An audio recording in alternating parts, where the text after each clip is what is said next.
Bonjour tout le monde. Welcome everyone. And this is our last activism conversation here at the Canadian New Music Network. We are coming to you from all kinds of places across Turtle Island. I am here in Tiohtià:ke, Montreal, in lands and waters that are held in trust but on unceded territories of the Kanien'kehá:ka people. And we're very happy to have our speakers from the Toronto area, Ottawa, and Calgary. It's my pleasure to introduce to you our moderator for today's session, Cole Chaikie, and I'll let him take it away and start this conversation about access for you all. Great. Thank you, Terry. Hi, everybody. My name's Cole Chaikie, like Terry mentioned. And just to start, I want to thank Terry for bringing us together. I've enjoyed the conversations we've had and really loved watching the videos that we kind of collectively in our own silos and then we're combined to create, talking about accessibility in our different art practices in different ways. So thank you, Terry, and everyone at CNMN for supporting us and bringing us together. So I'll introduce myself and then we'll kind of go around our Zoom room here and introduce, everyone will have a chance to introduce themselves. And then we're just gonna start talking. There's so many fascinating points that came up for me in everyone's work that I'm just really keen to ask about and dig into and start tying some threads in between our individual work. So my name's Cole. I work at a company called Inside Out Theatre, which is a deaf, disability, and mad theatre company here in Calgary, Alberta. Calgary, also known by its Blackfoot name Mohkinstsis, is in Treaty 7 land, which is the home of the Blackfoot Confederacy, the Tsuut'ina Nation, and the Stoney Nakoda Nations, as well as the Métis Region number 3.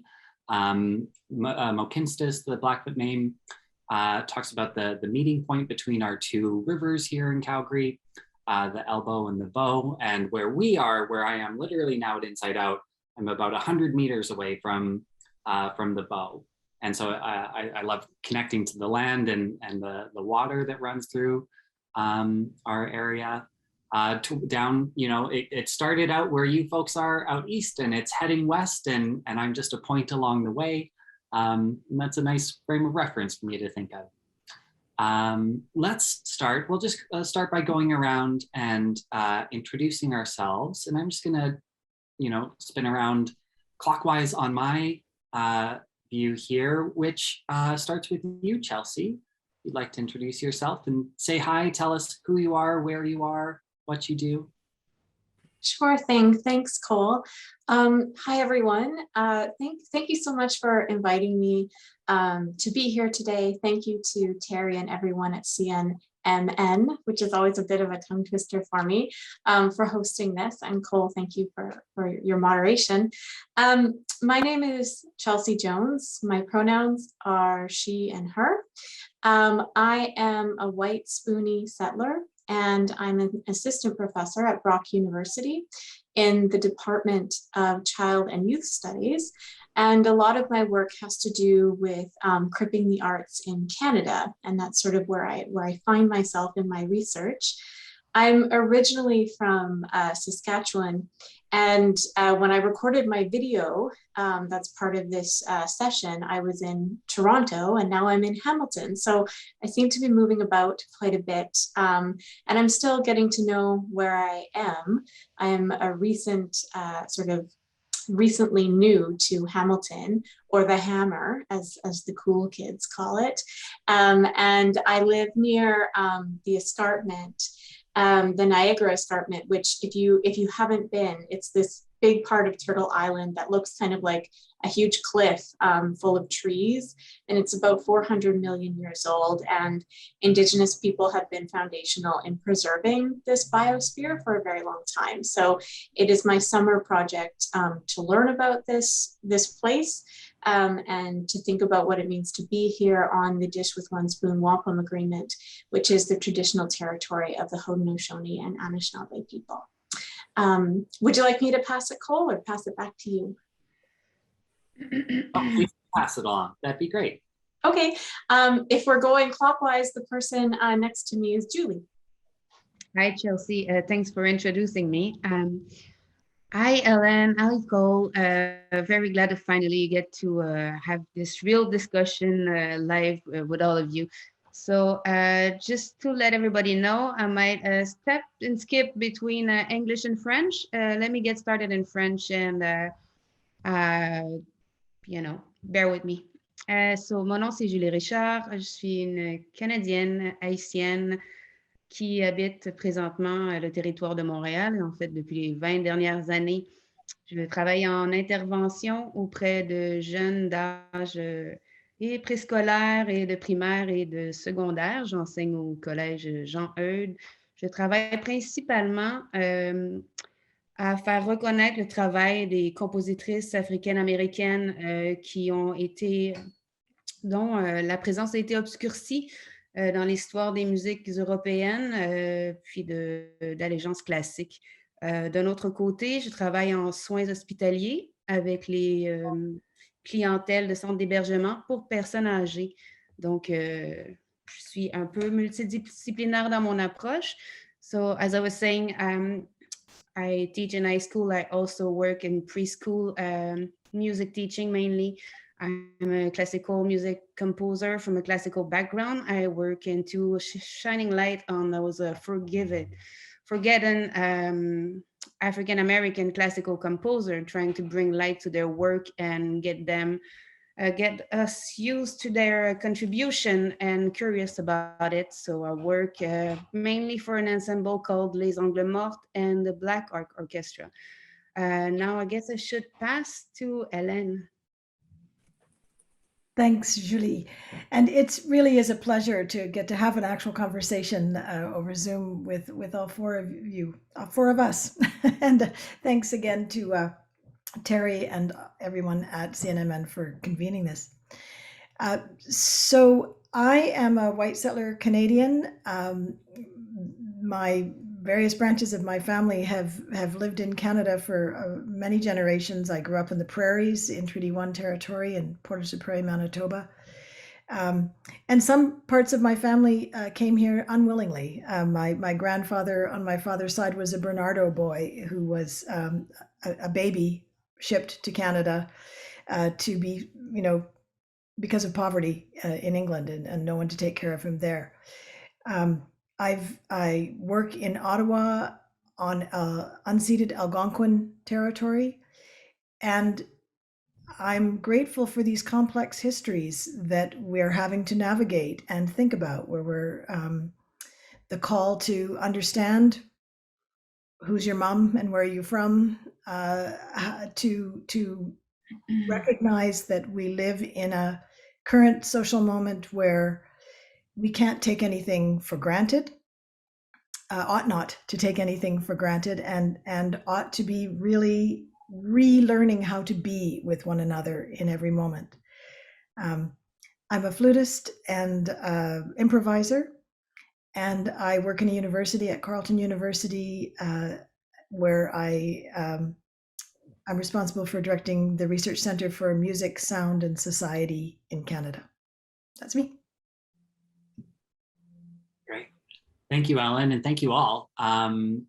Wonderful. So just the brief little background is that pre-pandemic, just before the initial plan was that we were all going to get together in person, I believe at the National Forum, when that was, for obvious reasons, sidelined. The first thing we did after a Zoom conversation or two was we each contributed a short video talking about our own interpretation and experience in considering and deepening access in our own practices and communities. And that video was compiled into a really lovely online document that I'm sure somewhere, we're also, slight background, we're in our own little Zoom bubble blissfully unaware of what's happening on the Facebook live stream. So I'm going to imagine that somewhere on this Facebook event page is a link to the full video document that we kind of collectively created. And then this conversation is a chance for us to continue that conversation with each other. I thought it was really remarkable that there are, very distinct practices that we're all working within, but a lot of commonalities and shared values for sure, and some shared and complementary practices. So this is kind of a chance for us to, in a lot of ways, celebrate and, fan out over each other's work, and to start to pull in some of those commonalities. I do want to just share one reflection from all the work that the three of you were talking about that I just really deeply appreciated, is that when each of you were discussing the ways that you approach accessibility and the projects that you were mentioning, we were all talking about engaging with folks as either full active participants or as artists. And that I'm just grateful that this conversation about accessibility just leapfrogged over audience accessibility, which is very important. At Inside Out, we have a whole program called The Good Host dedicated to increasing cultural and cultural accessibility for audiences. But as a broader mandate for our work here at Inside Out, and what I heard in all of your work, is that accessibility does not and cannot end at the audience level, and that the goal is to go towards cultural exchange and engaging everyone as full active participants in the culture that we're surrounded in.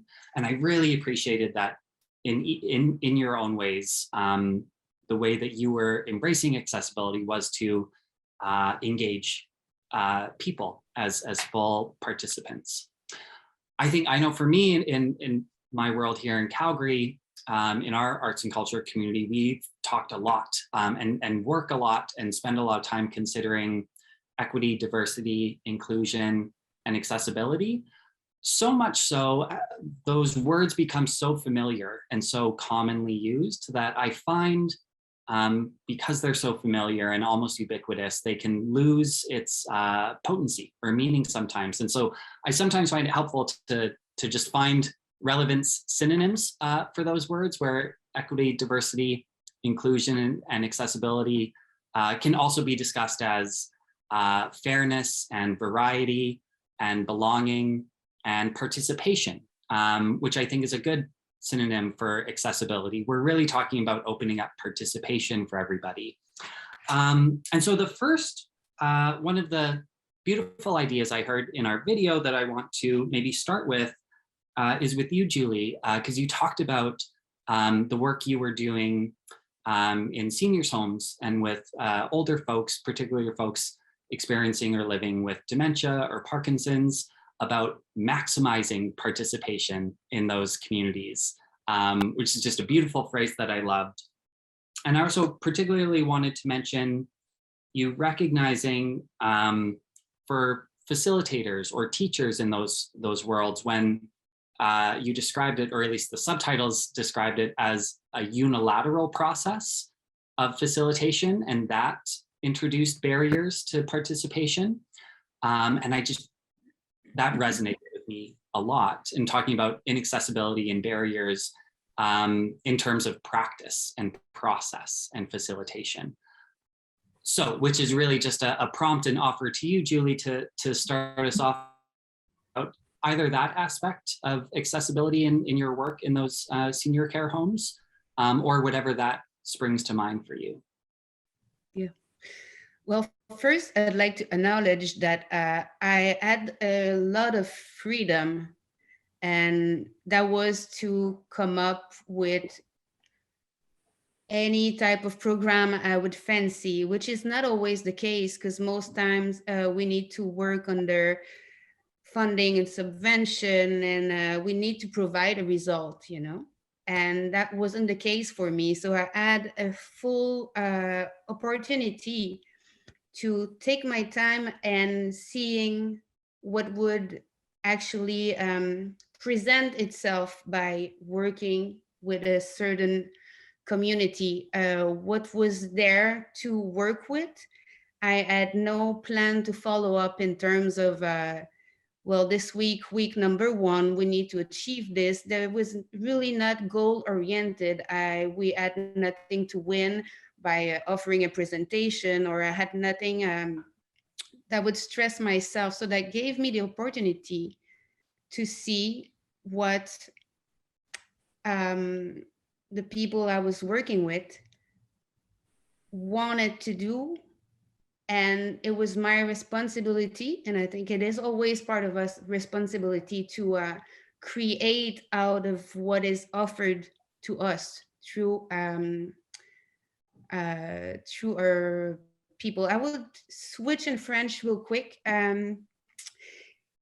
Alors voilà, juste pour dire, c'est vraiment facile d'arriver dans une communauté et de développer un programme lorsqu'on n'a pas de barrière, de répondre à certains enjeux de subvention ou de devoir répondre à des objectifs et de démontrer un résultat potent pour maintenir un programme en place. Dans ce moment, j'ai eu la chance de passer une année complète auprès d'une communauté et d'observer ce qui venait des participants, de quelle façon ces gens-là intervenaient dans les activités qui étaient autres que la mienne, et de voir quelles étaient leurs barrières, où est-ce que c'était pas possible pour eux d'intervenir, d'interagir ou d'agir avec l'activité. Donc, j'ai eu la chance de pouvoir monter un programme qui était basé exactement sur les désirs de cette communauté-là. So just to close up that, just to say that, yeah, it was an opportunity for me to have the chance to work out of what the community that I'm working with wants and can do. That's not always the case, unfortunately. Most of the time, we're just like we're using programs. Anyway, for me, I know I'm teaching in high school. I need to use a program. There's so much freedom I can offer myself or offer the students, and it wouldn't be exactly saw as something really positive if I would start acting that way in another academic setting. But I believe that when we work with small scales organization and community, it gives us that freedom to get a little bit out of the way and see how we can serve the community and just magnify what they're giving us. And barely just to ask to be there as a translator almost, and to optimize their own vision. I'm not sure if I'm clear enough, but I feel extremely lucky at the chance to work in that way. It's extremely satisfying to see how it empowers the community you're working with in a real strong way. Yeah, thank you, Julia. I think that empowerment is really palpable in the work that you do, and really flipping the power dynamics of that unilateral facilitation direction that can be standard sometimes, where it's the care worker or artist or teacher or whoever is there strictly to one way impart these skills. In your video, you use the word that it becomes something for participants or community members to endure, rather than getting to the chance to fully co-create. And that's a very recognizable thing that I think a lot of us have noticed in work that's well-intentioned, but not actually achieving the goals that you're setting out. It does remind me, Chelsea, I really appreciated in your video the way that you recognized some of the barriers and challenges of working, you were mentioning about in post-secondary schools that have histories of not just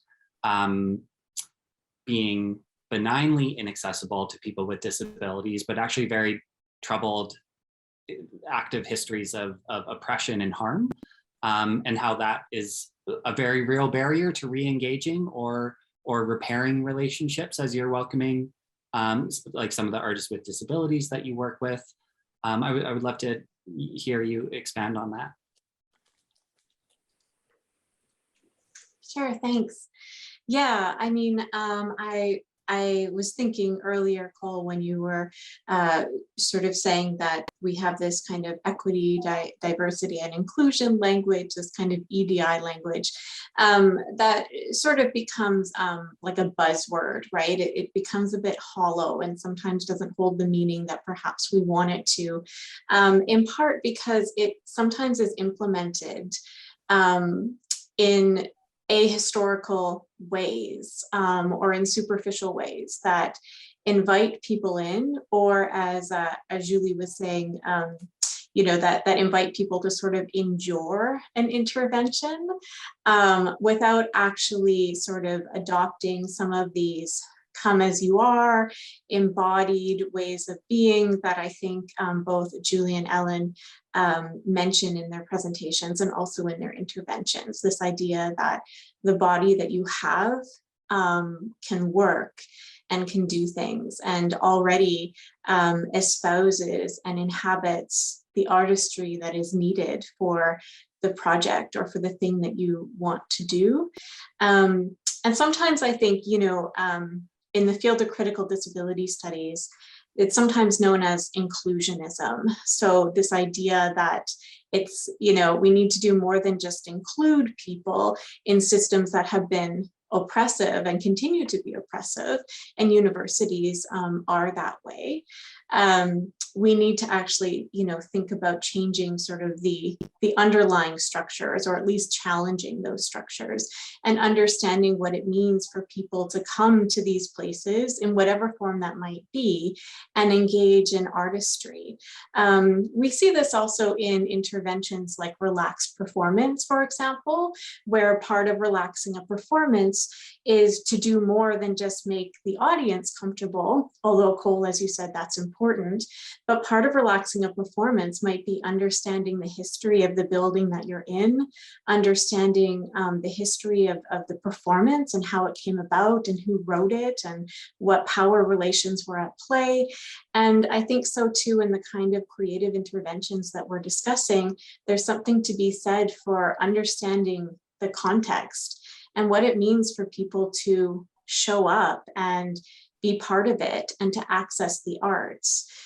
Because if we're doing something that is, you know, inherently eugenic, inherently colonial, and then saying, you know, come on down and join us, then we have to start wondering, you know, what's at the root of that, especially when people don't show up. There is a question of why that can't always be answered with sort of empty discourse about equity, diversity, and inclusion. Thank you, Chelsea, very much. And Ellen, I see you nodding along a lot. And, you know, thinking about histories and context, I appreciate how you were talking about classical music as also one that brings a lot of history and norms and things like that, and how at times your improvisation practice seems to crack open some of those norms a bit and maybe make a little more space for just a meeting space, crack it open to make a meeting space from people from different backgrounds to make music together and collaborate. I would love to hear a bit about that from your perspective.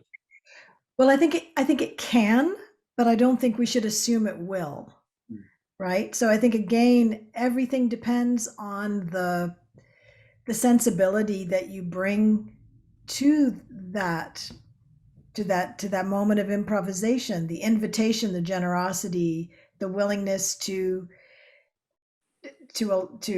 understand that everybody is in a different kind of body, a different kind of way of encountering the world, so that how we define music, or something we might call listening, isn't about whether you can hear through your ears, or whether you sense touch in your body, or whether you can move or not move, or speak or not speak. It becomes about your willingness to be intimately in that moment with other people, right? And you said something in your introduction to the video that when I was looking back at it, really struck me. You said that accessibility helps us build tools to create moments of cultural exchange.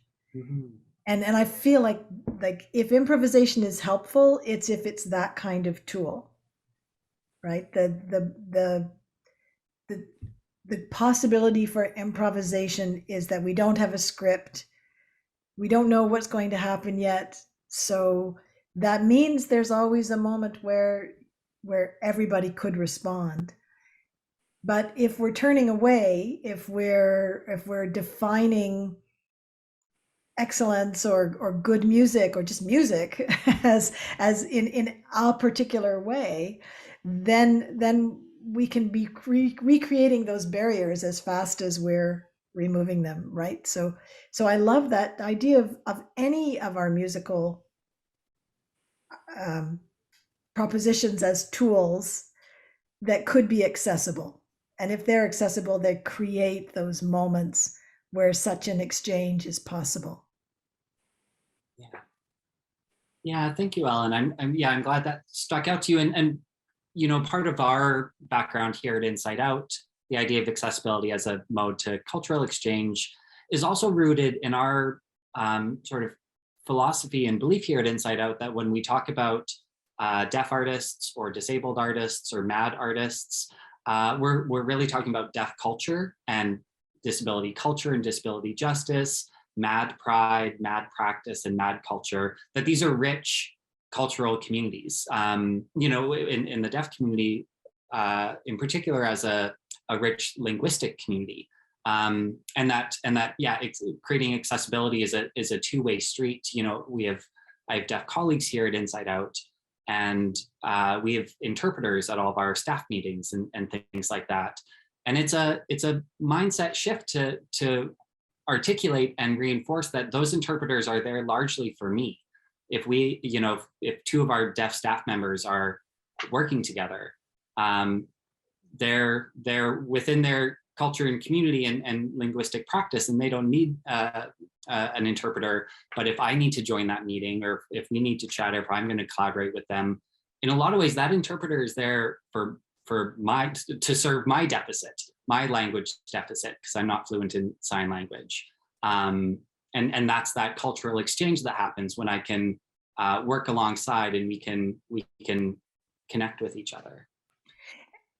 I'd love to speak to that a little bit if I could. I have a remarkable opportunity right now.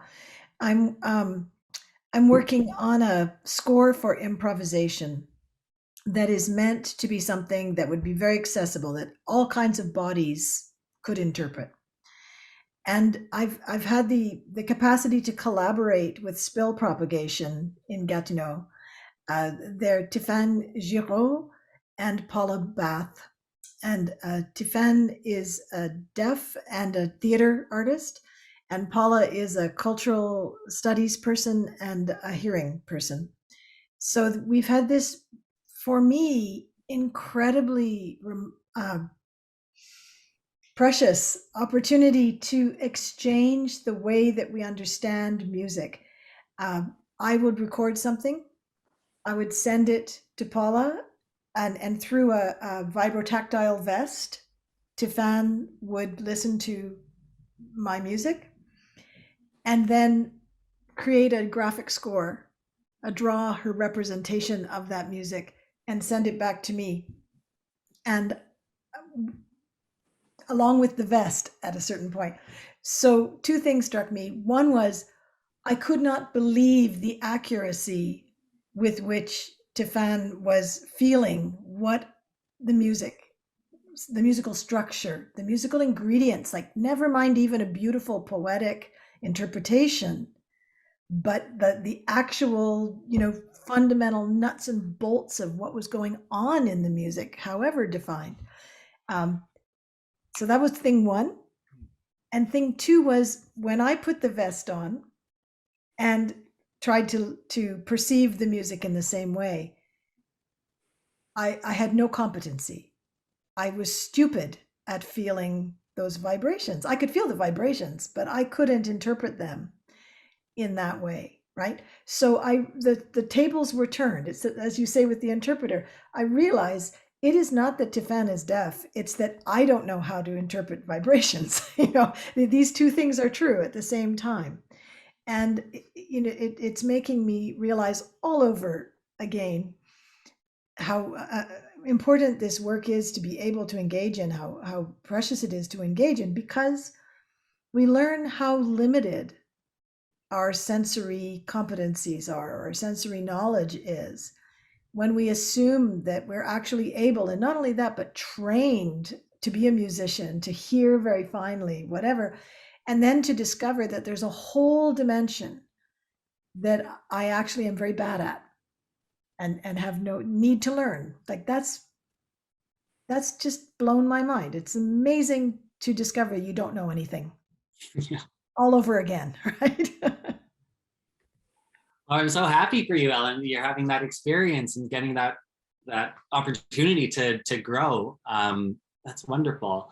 I just want to open up to Chelsea or Julie as well. As you were, listening to this conversation or looking back at the video that we had created, if there were things that had really struck you, or maybe connections that you saw between your practice and someone else's that we could take this chance to discuss a little.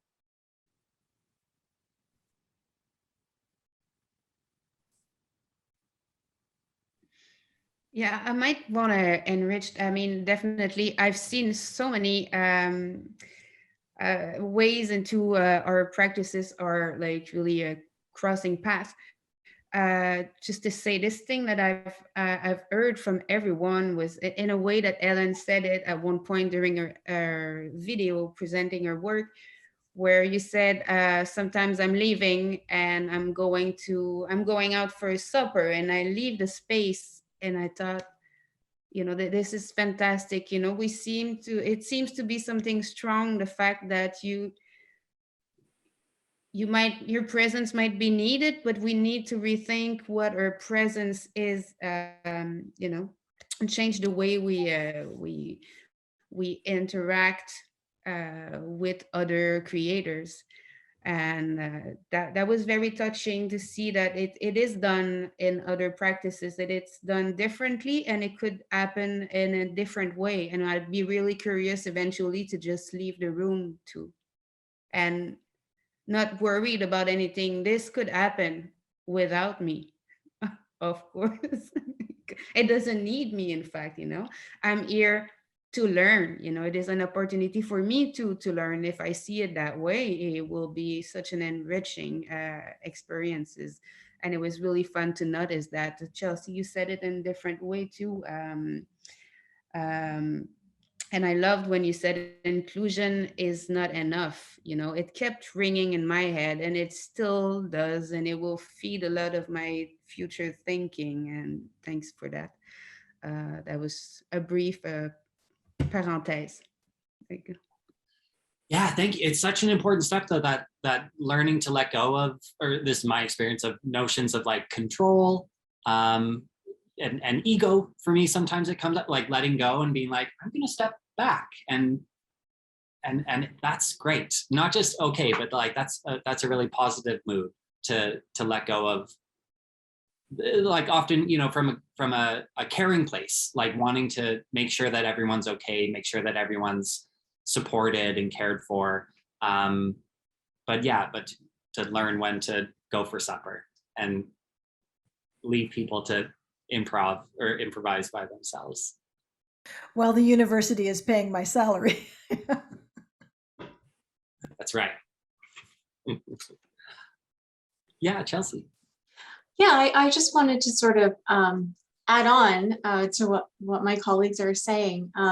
This idea of sort of decentering ourselves, whether that means decentering the researcher or the musician or the facilitator, or whatever we might be in a particular moment. I did also see that theme shining through in all of the videos. And one question that really sort of continued ringing in my mind came from Ellen, and from your video, Ellen, where you sort of asked, okay, so if we engage in this practice of decentering people who have normally or traditionally taken on these leadership roles, what does that mean for the future? What does it mean for the future of the university if we have access in mind? What does it mean if we're thinking about practice in an intergenerational way, like in Julie's work, where I think I remember in the video, two kids, Julie and Laura, I think their names were, from Little Burgundy, and there's sort of this intergenerational edge to it. So if we sort of take away this imagined person at the center who is of a certain age and who has a certain amount of skill and talent that's been taught to them in traditional ways, what happens and who fills that sort of gap? What does access look like if we remove that sort of normative expectation? And what does it mean for who takes this place in terms of leadership, in terms of mentoring, in terms of skill sharing? So those were some of the things I was thinking of in relation to the videos, and in this sort of push away from the traditional kind of facilitator and client role, or teacher and student role, or however you might want to look at it. And so all that to say that Julie and Ellen's videos had me thinking about the future, and what this means for the future. What would you like it to mean, Chelsea, for in your own life and work? Sorry, Cole, I took over here. This is best case scenario. We just I mean, you know, one thing that we really focus on in the work that I do is this concept from cryptechnoscience, which is called knowing making, which basically means that we try to assume or try to act in a way that assumes that the people with intellectual disabilities in our project come to the project with skill and with knowledge, and then we collaborate. It's not like a training project or something where we're trying to teach people how to do something so they can go away and do it. And it's, you know, what would I like it to look like? I mean, I would love to see that implemented in some of these spaces. So if I think about the university, for example, I would love to see people with intellectual disabilities in leadership roles, bringing their knowledge in and assumed to have knowledge. These are people who still, to this day, face tremendous access barriers in even attending university. And these are the kind of access barriers that, Ellen, you described so thoroughly in your video when you describe sort of the assumed music student who might come to your program and what the requirements for entry entail, even though the program itself has all these different avenues that a student could take to sort of realize their ambitions and their desires. So I still think there's a huge sort of schism between what we wish would happen and what in reality is happening. And so for me, it's seeing more folks with disabilities in these leadership roles. And part of that means, you know, sort of getting to the table to begin with. I guess that's my answer.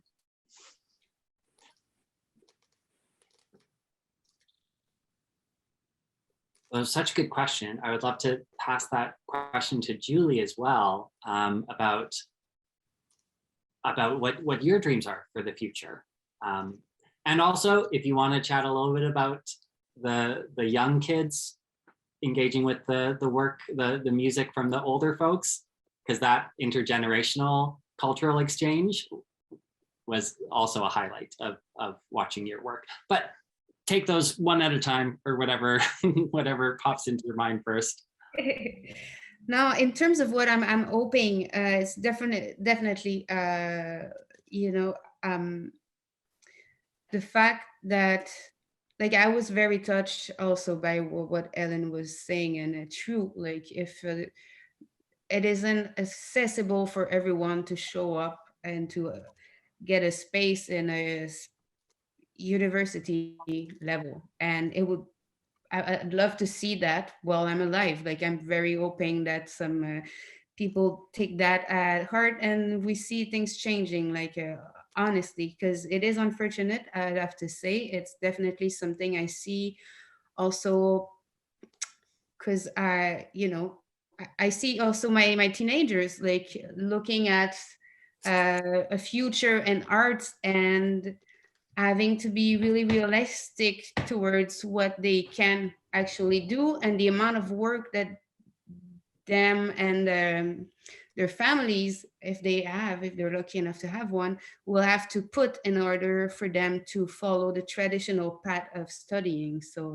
I'm definitely, it's really, you think about that when you work with teenagers, and you're getting them, you're trying to give them the tools to navigate the world, not only it has to be above the improvisation. And actually, even though I'm saying I'm leaving space, I'm always trying to give them some tools to put in the backpack of normality, just so they can survive while we're trying to figure out an easier path for them, you know. So I'm thinking it will always be our role to, if there is a role to be having in those institutions and everywhere else, is to prepare that little backpack of how to navigate this world as it is now, while trying to encourage and empower and value what it is that is their unicity and their totally valid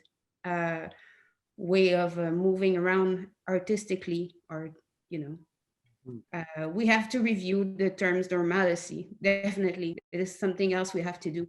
And that brings me to the second point. You know, there was something very interesting that we saw, because most traditionally I would work with the younger crew doing numeric music with programming with computers and DJing and working with keyboards in a really traditional way somehow, because they request it. And they want to have that. And I think it's also part of the baggage, the luggage that I'm giving them. So I'm happy to do that. But it was problematic at one point, where they were trying to integrate our older folks' contribution into their music, because it didn't exactly fit a format. They couldn't fit it in their songs the way they thought they had. So they had to review how to work in a totally different manner, and not to try to push their vision onto something, but to open themselves to what has been given and work around that. And that gave them so much more freedom and relaxation. And I was really happy it just happened in a way that I didn't have to force that on them. They realized it would just be much easier if they changed their idea of what that musical phrase had to be, or we can't respect that 4/4 format, doesn't fit anymore. And there's, of course, we could chop and cut and like work around it and like really, but there's other ways that we could bring that music alive and let that live, and you know, make that into a fantastic piece. But it's far from what we had in mind when we started 5 months ago. So yeah, there was a piece of to link to what Hélène was saying about, you know, the traditional forms of learning. And sometimes you just get the opportunity, it comes by itself to go somewhere else, and it's where the magic happens, you know.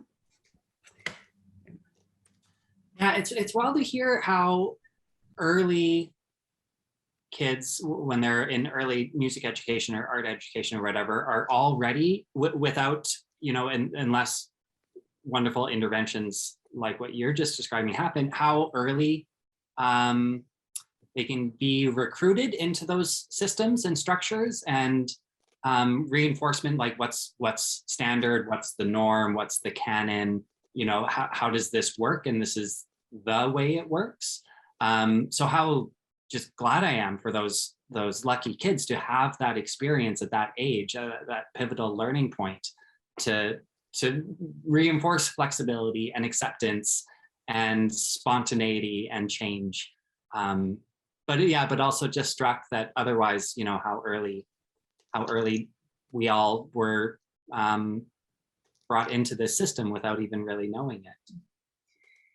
But I think that often, if you give people the space and the opportunity, they'll make those kinds of expansive, generous decisions. You know, this is exactly what would happen when I would leave my improvisation class and let people work out things among themselves. And last summer, when we were working with orchestra musicians from the National Arts Center Orchestra and the Sunshine Family's clients, we didn't have to prompt the orchestra musicians very much at all. You know, they were not resistant. They were really wanting to make it work, and they wanted to make it work for the pleasure of the folks at Sunshine Families, which didn't mean that they had every tool to do that, or that they didn't have their own baggage. You know, they also had this kind of idea that they ought to be teaching something, because they're often in that position, right? So they felt bad if they weren't teaching something. But that's beside the point. When you just got in the moment of music making, if there was the space, the magic would happen. They would make the decision every time to wait for someone to respond, to allow those beautiful silences that you talk about, Chelsea, in your presentation, to occur and just inhabit them. And I don't know. I think there's a lot in this work that just opens up our capacity to respond. Maybe that's what it is. Yeah. Yeah, if I can pick up on that a little bit, the idea of opening up our capacity to respond, I think that's so pivotal to accessing the arts and to making arts accessible. I so often, you know, the access piece gets reduced to kind of a compliance-based checklist, and those sometimes look different regionally. And depending on sort of who's around. And I think that those checklists can be important because they can help us stay on track, and sometimes they're community developed. And so we know, you know, for example, we have a checklist of what kind of sign language we might need in a certain region, or something like that. And they can be really helpful, but, you know, so much of access can be improvised and can be improvisational, and can happen in creative ways that contribute to the idea that there is such thing as sort of a disability aesthetic, or there is such thing as you know, being invited into a cultural exchange that is not normative in the first place. And I think, I just think that's really important, what you're both saying, Ellen and Julie, about this sort of capacity to open things up, rather than to have to be completely compliant all the time, but to find new ways and to make space for that to happen seems important to me. Mm.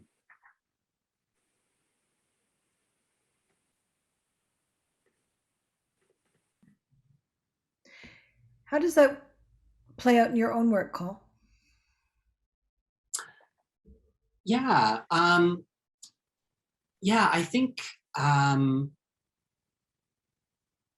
you know, I'm still thinking a bit about a couple things. One is, yeah, the idea of like cultural exchange, of embracing and promoting and celebrating deaf culture, disability culture, and mad culture, and as well as the inclusionism. Is that right, Chelsea? Is that the phrase you use? Yeah, that I think when unexamined, there's a real danger of inclusion actually meaning assimilation, and the real danger of that.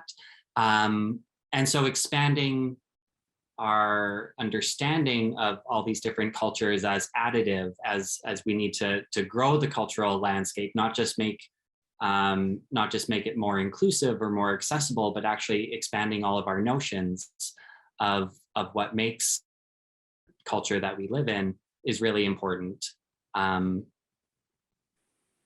Yes, that's what I was thinking. That's what was on my mind. This is a slight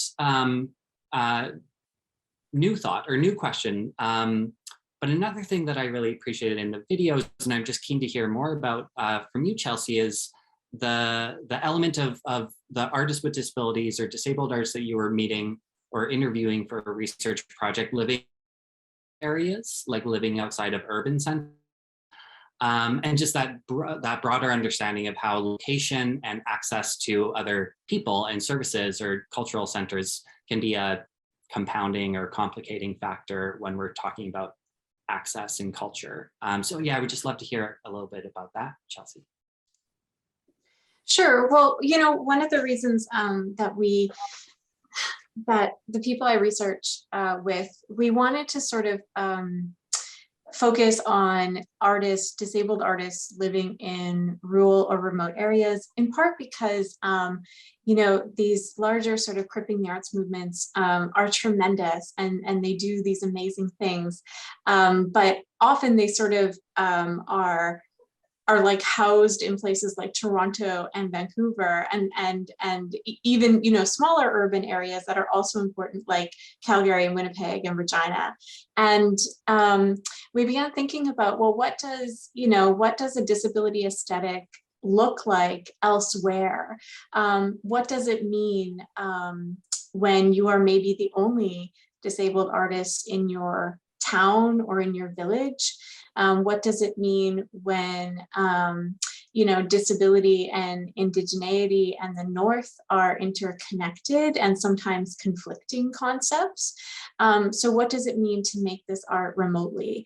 And so we wanted to think about that. And we also wanted to think about digital divides, especially given that COVID-19 has moved a lot of things online, and digital divides have been somewhat compounded in this time. So our, conversations about accessing the arts can't just look to the internet as a solution. There has to be something more. There has to be something sort of different there.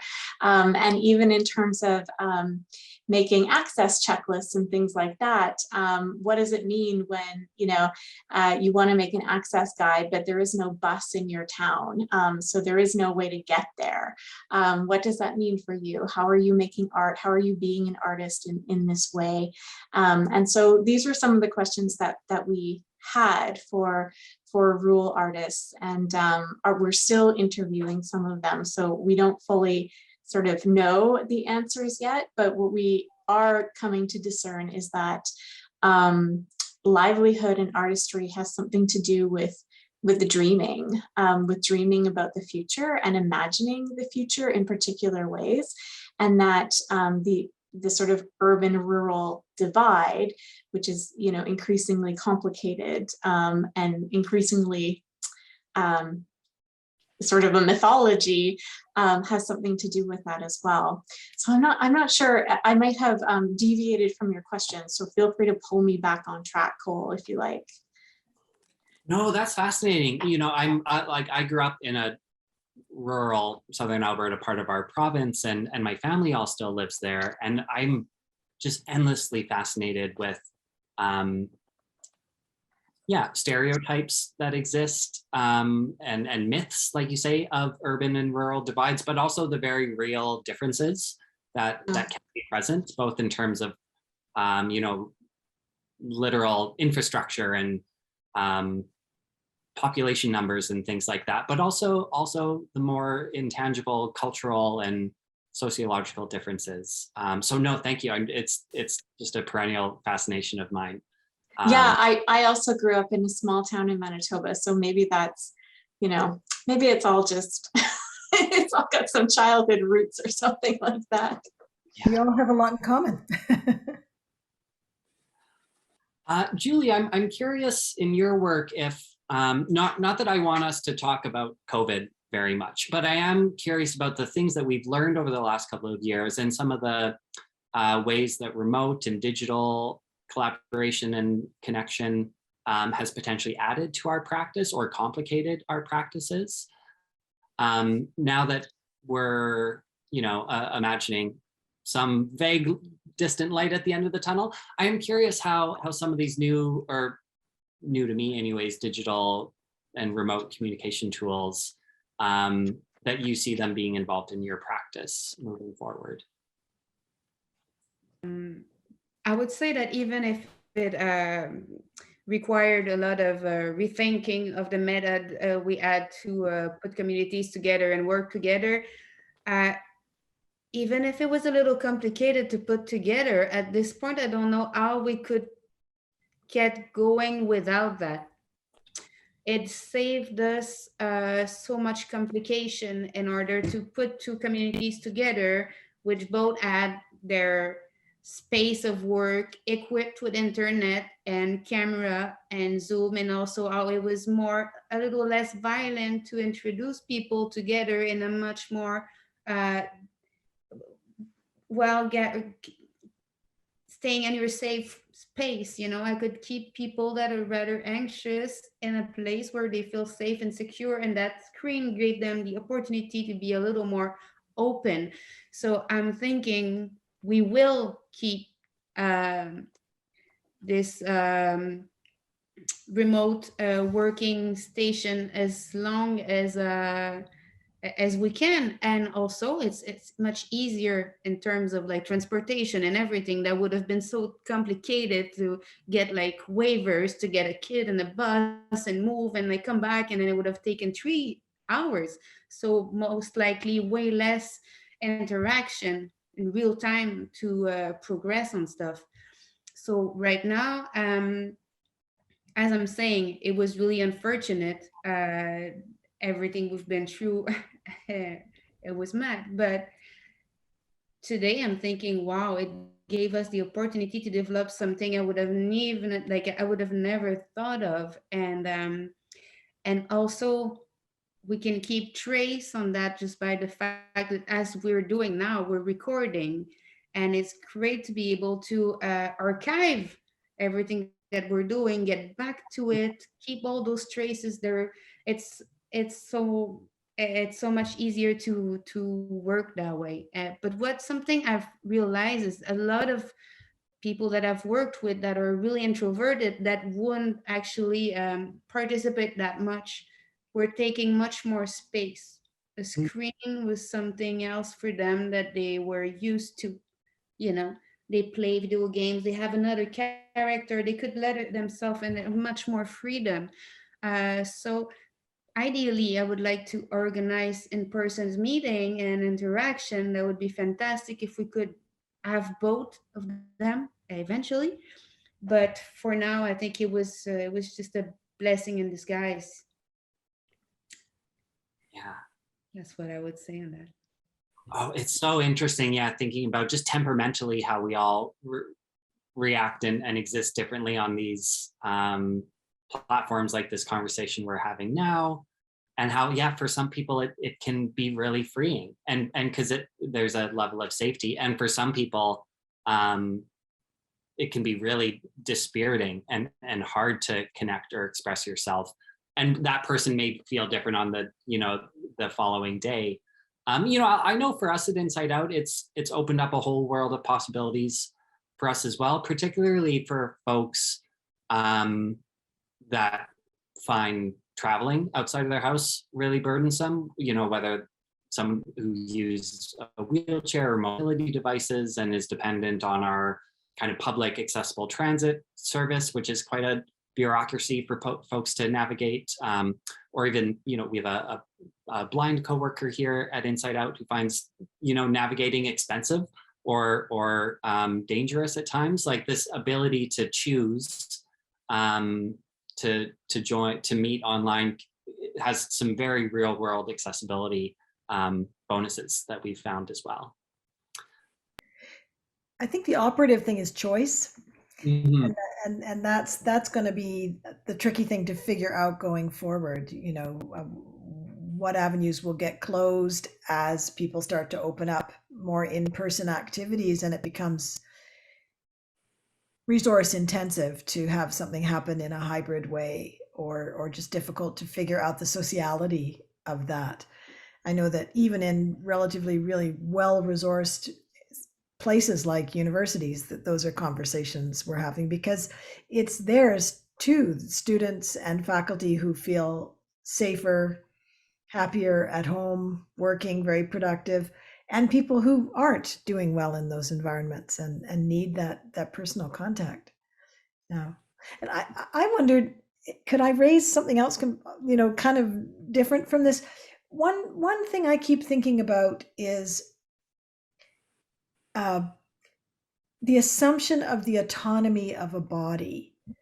We do this in music all the time. A musician is a single person with an instrument, maybe, but but they can go alone into a practice room and learn their craft, right? It's assumed that yes, we might need to interact with one another, play music together, be in an ensemble in some way, but we really have this myth of the body that doesn't need another body to function. And I think that's another really big gift that this work has given me, is seeing how ability spreads across bodies. And when we bring a person with very involved disabilities together with a caregiver, that becomes a beautiful connected two body, that there is, I don't mean to romanticize at all, but I feel like there's a lesson there that we could learn that would also somehow help us with the meta question that this virtual versus in person conversation has attached to it, which is really about what does it mean to support one another, to be intimate, to be in community. How are we touching one another, right? So I'm curious whether what you think about this idea of how many people is a body. That's a clumsy way to put it, but whether you have that same observation of maybe there's a different way to think about embodiment in this work, if that's not too eggheady.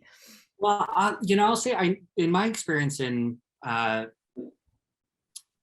community organizing in the disability world or disability justice, that the tenet of interdependence is quite core, and how that like which flips the switch on dependency, which is rooted in a more medical model of disability, but a strong community and full of different care webs of people and different types of relationships on different terms, but how interdependent a healthy community can be with each other. And also in my experience, like disability breaks down physical barriers a lot. Like there's a lot of touch and, rooted in care and collaboration and consent. That's just like almost table stakes, for a lot of disability organizing. Not without its, complications, but yeah, that idea of us of not being autonomous, wholly our own people, which I think is actually a broader COVID lesson. There's a theory from a legal scholar in the States named something Feynman, talking about the universal vulnerable subject, which is different than the, neoliberal version of the universal rational subject, where economists build models on assuming that all humans will act like computers and make rational decisions for themselves. But rather this theory of legal justice of everybody is vulnerable. Like that's the one universal trait that we have. Like we are all vulnerable humans. And I think COVID has made that so clear, that we are all vulnerable people, and that the way through, and the folks that I know that have thrived over the last couple of years, not just survived, but really been able to navigate the last couple of years in healthy ways, are folks with strong, healthy, interdependent communities that everyone is recognized as having a vulnerable body, and that's a shared experience, and that we can come together over that, has just been really kind of omnipresent over the last couple of years for me. Chelsea or Julie, though, that was a great prompt and thought and question, Ellen. I would love to hear your thoughts. Sure. I mean, my thoughts, Cole, echo some of yours. When Ellen, you asked that question, how many people is a body? I wrote it down. I really like that question. And, my internal compass pointed towards principles of disability justice and interdependence, and how those have been modeled by, arts-based groups like Sins Invalid, and they've created these CRIP-centric liberated zones, which look a lot like relaxed performance practice, which is increasingly interdependent in and of itself. And also, I think there's something to interdependence in terms of accessibility standards. In some of our research, we've heard people say that something like relaxed performance in theater, for example. So when we interviewed theater students who were looking for jobs in the industry, who were going to go work in this sort of theater and performance industry in Canada, they identified relaxed performance training as a gold standard in their industry, saying that they needed more of it and they needed it earlier in their programs. And this was a really important finding for us because they recognized that interdependence was part of the arts-based work that they were going to have to do if they were to sort of put some, let those kind of EDI, equity, diversity, and inclusion principles hold water, right? If they were actually going to patch up some holes in those buzzwords, they had to do the real work of interdependence. So this is one of the things that we know students are asking for in some performance-centric programs in universities. And so, yeah, I mean, I think it's so interesting how many people is a body. And if you think about, a body of work, for example, it's so many people. And even though you can have that experience of going into a room and practicing your instrument by yourself or doing something by yourself, it always takes sort of a body of work to even get you to the room. So teaching students about interdependence, I think is crucial at this point in time. And I'll pass it to Julie now.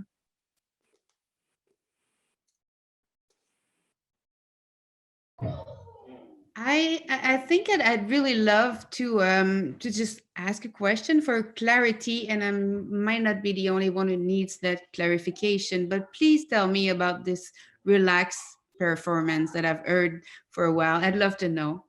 I have ideas, but yes. Oh, I'm sorry. I might have just thrown those words out there without explaining, which isn't very fair or very accessible of me. So I apologize.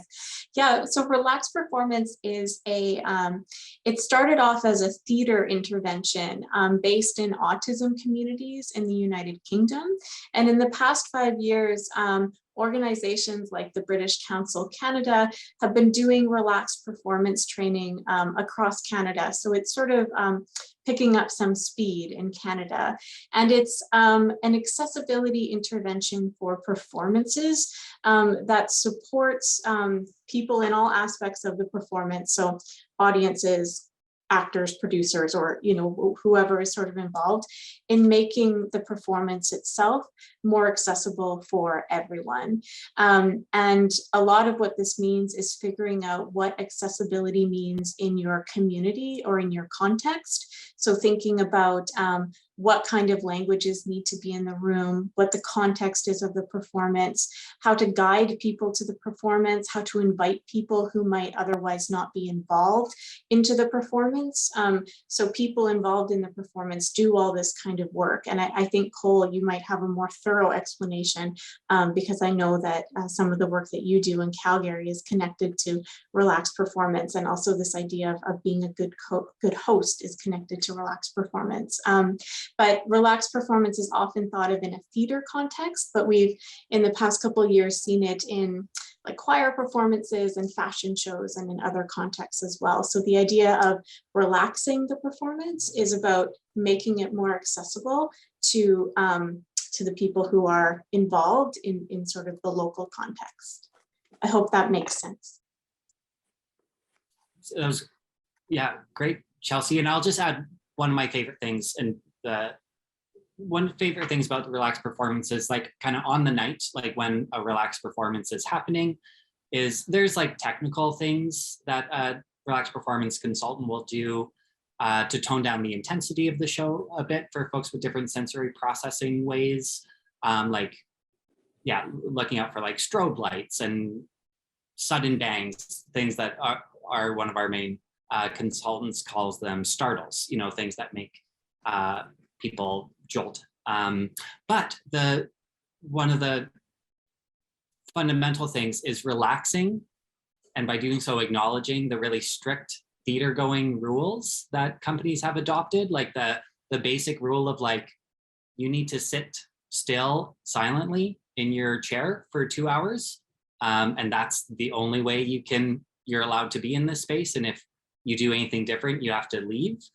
A relaxed performance like acknowledges those rules usually exist, and that is not okay for a lot of people, that's just, that shouldn't be the requirement to see a play, is the ability to sit silently for a couple of hours.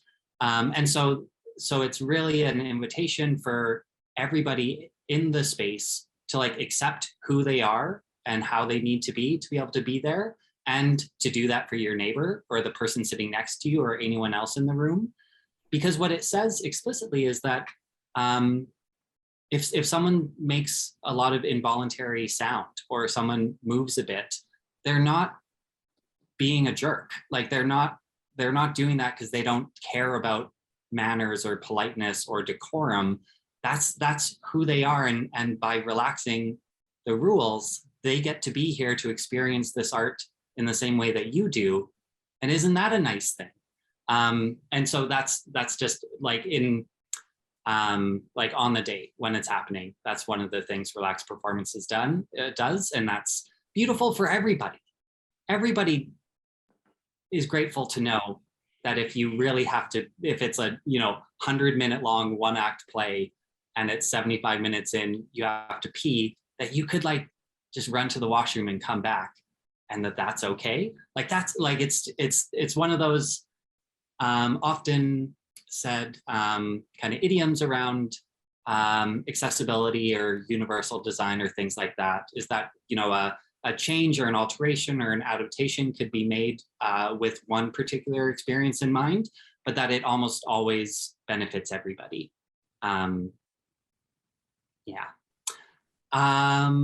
Wow, folks, I'm just clocking the time, and we are humming along the clock, and we are nearing the end of our time together for this chat. I truly hope it's not the last time we all get to speak together. As we start to wrap up, yeah, Chelsea? I'm so sorry to interrupt. I think Julie had something to say. I'm not sure. I'm not sure if we still have time. I'm okay to maybe ask you privately later. I was definitely, I had some curiosity and maybe a quick question. Ask. Terry says we have 15 minutes. Okay, so should I go? Well, thank you so much. We could do it really quickly, but part of something that I keep struggling, like I'm still struggling about the program we're running right now. And I feel like a part of the accessibility would also be to be able to perform. And with the type of program I'm running, performance is really hard to imagine. It's really hard to take certain person out of a. It would require a lot of organization to get people inside a room and do a performance as we know it. But I think a big part of accessibility is also to be seen, and a part of someone who performs also exists because it is seen. And I was wondering how it worked with your own programs in terms of how do you see performances, and do you see it as something that has to be part of the process that you're running, or is it something that only feeds the ego, or is this something that should be crucial too as a part of a program? Yeah, well, I'll say for us here at Inside Out, we have quite a range of programs. Everything from like really on the ground community programs for any community member to join and create together and learn and participate. Sometimes here at our own venue at Inside Out, and sometimes some of our artists or facilitators will go visit other programs or things like that and work at their facilities, or online, doing a lot of online work. And on the kind of other side of the company, we have full-blown professional productions and presentations created by deaf artists and disabled and mad artists. And for me, where like how performance sits in there is really about the goals and intention of both the artists in the program and as the facilitator or driver of the program, like what is the purpose of what you're doing. And sometimes performance is a really meaningful goal or purpose of that, especially if it's coming from the artists or participants. And then what kind of performance fits that, you know? So some of our programs end up like in a theater, and we do performances there. Sometimes we like just invite on the last day, do kind of final presentations. And because for those artists, the meaningful thing is that they're like family and friends get to watch them perform because they've been talking about this, you know, play they've been making or these things they've been learning for the last few months, and getting to share it, not on a big stage necessarily, not with, you know, a huge crowd, but the people that they have in their lives, and it's important for them to see. Like, so that is a kind of performance that matches those goals. And we've, especially over the last couple of years, but even before that, have spent more time getting archival videos or recording performances, even in studio, because people have, like, you know, mixed families who live in different cities and things like that, and the chance for them to share a nice recording or digital version of what they've been doing is really helpful. So yeah, I think it's an entirely valid and great goal to have to want to end in a performance. And then it is that balance of what's meaningful for yourself and the artists, what's possible and like within your capacity, what's safe, you know, is a new or more heightened consideration to have. Yeah, those are some of the questions that we talk about here anyways.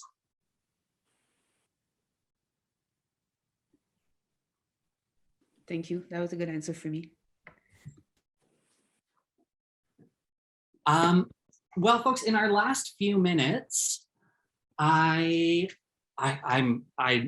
love being in the role of getting to kind of facilitate conversations like this. I'm very grateful for it, but I'm also terrible at ending conversations like this because I could just keep chatting with you forever. But you know, I'm here in Calgary, so it's still mid-afternoon for me. Julie, I don't know if you can tell, but there's been like a beautiful lighting design in your room over this conversation, and I can tell that twilight is setting in where you are. So anyways, we will have to end at a certain point. So maybe as a final chance, we'll kind of go around the horn and just a chance for some final reflections on this conversation, or, you know, the way we've been thinking about this over the last little while. Just a chance for a final reflection, and then we'll check back in with Terry. So I'll ask you to start, Ellen. Well, I think I'm grateful for this conversation and to be in dialogue with other people who are, you know, doing this kind of work. I'm not sure what this kind of work means, except that it is work that is exceptionally enriching, and not for, you know, ideas of service or doing good or some silly thing like that. It's enriching because of what how for me, how it's expanding my own consciousness as a musician, my own sense of being in community and being interdependent with other people, and the idea of imagination, the amazing possibilities that open up if we can imagine a more accessible sphere of arts. Yeah, we all, I guess what I'm trying to say in a clumsy way is we all stand to benefit, right? We all have a lot to benefit from that. Thank you, Ellen. Julie, would you like to go next? Of course, I mean, once again, it was such an inspiring moment, and I was already excited about seeing all the possibilities and what's left to do or what's left to learn. And now I see that that to keep that conversation going and feed each other in that way will definitely be one of the keys in us keeping our curiosity alive for once, and that exchange of good practices I feel is it to me it is a really lonely work, and now I feel like, oh no, it is all in my head, that idea that it's a lonely work. I mean, working inside small communities might make you think, am I the only one that is am I lost in this way? Is it going anywhere? Would it um, serve only myself? But now I can see it as an opportunity to uh, so sorry, brain is dead. Alors, c'est une belle opportunité de connecter des savoirs, mais certainement pas seulement des savoirs qu'on partage en tant qu'intervenant, mais des savoirs qu'on retire de nos communautés et qu'on partage plus globalement. Donc, merci beaucoup. C'était fantastique et merveilleux. Puis pour la patience et toutes ces informations partagées. Merci à tous. Thank you so much, Julie. Chelsea, a final for now thought for me? Yeah, final for now thought. I like that. It's just really delightful to be able to engage with people after, it's been months since that video was put together, and it was so interesting to learn about your work then, and then to hear your reflections on it today in the context of this conversation. So thank you. And I don't know, sort of a key theme that's popping out for me from this conversation is this reminder that, access can be so many things. It can be flexible, improvisational, it can be intergenerational, it can be embodied, and how many bodies is a body and how many bodies is an accessible body? There's all these questions sort of coming from this conversation. And so I thank you for all of those offerings as we go forward. Nice summary. It's perfect. Yeah, I'm just very grateful. I'm also grateful that this is recorded because about halfway through, I was, writing notes, and I was like, oh, I was like, oh, no, I can just be present here, and then I'll watch it again later and take notes and think further, because there's so much wonderful food for thought here. So thank you all so much. And thank you, Terry. When I can pass the Zoom mic back to you if you like. Thank you so much for this wonderful conversation and for all of your contributions, both to the forum and to our community in Canada, because it's such inspiring work, and I'm so grateful that we have an opportunity to let people know more about it. And so I'm really grateful for both the video that you made for forum as well as this conversation. And I also hope that that it keeps going, that it's only bye for now, and that we will all meet again, possibly in more physical form at some point, as that becomes available to us. But it's also wonderful to be able to have these tools now that can spread all of this around and make it available to people at different times when it becomes important for them and when they have questions that need answering.